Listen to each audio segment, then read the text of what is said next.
In the world of real estate investing, especially in the multifamily arena, knowledge is power. Understanding how to use debt is like having a secret weapon. It's not about being debt-free, but about being debt-smart. You need to learn the rules of the game to come out on top. One of the most important things to learn is debt financing. This is how you use other people's money to buy assets and make them work for you. It's like having a silent partner who helps you build wealth. Debt modeling is another crucial skill. It's like looking into a crystal ball to see how different loan options will play out over time. You can see how much money you'll make or lose and make better decisions. Remember, in the game of real estate, knowledge is your most powerful asset. Use it wisely and you'll be well on your way to financial freedom. Not all loans are created equal. Just like a warrior chooses the right weapon for battle, a savvy investor chooses the right loan for their investment. Let's look at 3 common types of loans.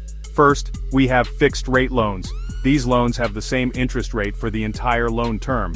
They offer predictability like a trusty sword and shield. You know exactly what you're paying each month. Next, we have adjustable-rate mortgages, or ARMs. ARMs have interest rates that can change over time. They can be riskier, like a double-edged sword. The payments can go up or down, making it harder to budget. Finally, there are interest-only loans.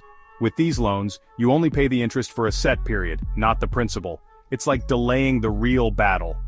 While this can be good for cash flow in the short term, it can lead to higher costs later on. Interest rates are like the rent you pay to borrow money. The higher the interest rate, the more expensive the loan. It's like paying more for a prime piece of real estate. Lower interest rates are always better. Debt service costs are your total loan payments, including principal and interest.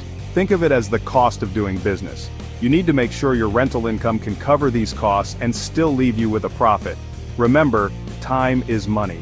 The longer the loan term, the more interest you'll pay over time. It's like paying rent for a longer period.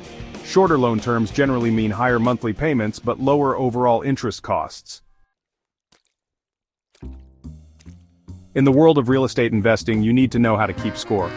2 important metrics are the debt service coverage ratio, or DSCR, and the loan-to-value, or LTV ratio. The DSCR measures your ability to cover your debt payments with your rental income. It's like checking if you have enough money to pay your bills. Lenders usually want to see a DSCR of at least 1.2 or higher. The LTV ratio compares the loan amount to the property's value. It shows how much of the property you're financing and how much you're putting down. A lower LTV ratio is generally better, as it indicates lower risk for the lender. Think of these metrics as your financial report card. A good DSCR and LTV ratio will make you a more attractive borrower to lenders.